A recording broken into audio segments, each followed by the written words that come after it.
Tikbalang sa panaginip. Baka hindi lang multo kundi mensahe. Ako si Ka Elias.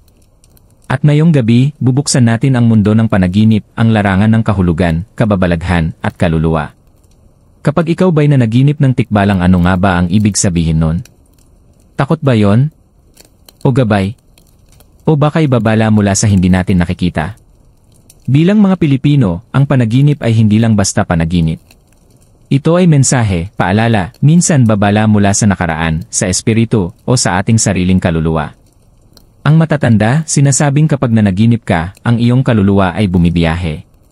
Ang iyong isipan, bukas sa mga nilalang na hindi basta lumilitaw sa araw. Ayon sa mga albularyo, ang tikbalang ay isa sa mga nilalang na nagbabantay sa hangganan ng mundo ng tao at espiritu. Kaya't kung siya'y dumadalaw sa iyong panaginip, malamang may dahilan. Hindi lahat ng tikbalang sa panaginip ay pare-pareho. Iba-iba ang anyo. Iba-iba ang ipinaparamdam. Kaya't iba rin ang kahulugan. Iuray ng tikbalang essay panaginip. Isa, tikbalang ng takot. Karaniwan, ito'y anyong malaki, mabilis kumilos, at tila galit.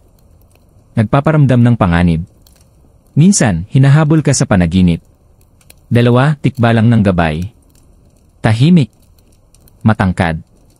Minsang hindi mo agad mapansin. Pero kapag naligaw ka sa panaginip, siya ang tila nag-akay pabalik. Tatlo, tikbalang ng espiritu. May matingkad na mata, pulang kumikislap. Hindi kumikibo pero naroon lang. Nakatitig. Parang may gustong sabihin. Interpretasyon. Kung ikaw ay takot, maaaring ito ay kinatawan ng iyong sariling takot na hindi mo pa nahaharap sa tunay na buhay. Kung ikaw ay pinangangalagaan, tikbalang ay lumilitaw bilang gabay. Baka may desisyon kang kailangang pag-isipan. Kung ikaw ay binabalaan, tikbalang ay paalala, may ginagawa ka bang taliwas sa sarili mong paniniwala. Ang tikbalang sa panaginip ay hindi laging masama. Sa katunayan, kung pakikinggan mo siya, baka siya ay may dalang sagot. Narito ang ilan sa mga kwento mula sa ating mga kahiwaga na nagbahagi ng kanilang karanasan. Kwento 1. Nanaginip daw siya na may tikbalang sa ilalim ng kanyang kama. Hindi ito gumagalaw. Nakatitig lamang. Kinabukasan, nabalitaan niyang may matagal ng sikreto sa pamilya na biglang lumabas. Kwento 2. Sa panaginip niya, hinahabol siya ng tikbalang. Pag-akyat niya sa mataas na puno, bigla itong nawala. Pagkagising niya, nagbago siya ng landas sa karir. Pakiramdam daw niya may nilalayuan siyang panganib.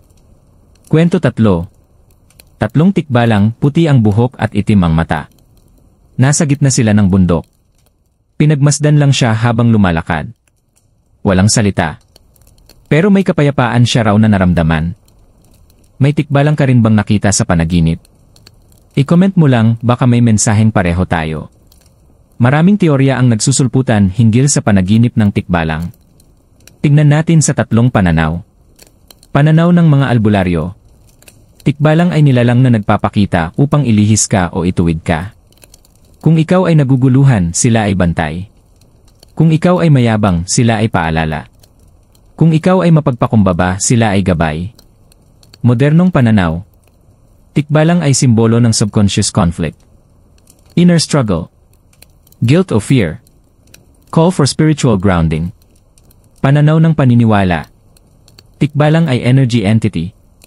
Lumalabas lamang sa bukas ang damdamin at isipan. Bakit tikbalang? Baka kasi kailangan mong huminto. Makinig. Mag-isip. Dahil sa panaginip, totoo ang bulong. Ngayong alam na natin ang ilang interpretasyon, tanungin natin ang sarili. Ano ang hitsura ng tikbalang sa panaginip mo? Anong emosyon ang dala niya? Ano ang nangyari pagkatapos mong magising? Gamitin mo ang panaginip bilang gabay. I-journal mo. Itala. Dahil minsan, ang mga misteryong hindi natin agad nauunawaan sila ang may pinakamalalim na kahulugan. Kung ikaw ay nanaginip ng tikbalang kamakailan, tandaan. Hindi siya basta multo. Siya'y mensahe. Pakinggan ang panaginip. Pakinggan ang sarili. Ako si Ka Elias. At sa bawat panaginip, may sinasabi ang di nakikitang mundo. Hanggang sa susunod na oras ng hiwaga. At kung gusto mong manatili sa landas ng kababalaghan, kultura at paniniwala, Mag-subscribe, mag-like at i-share ang video. Sabay nating tuklasin ang misteryo ng ating mga panaginip.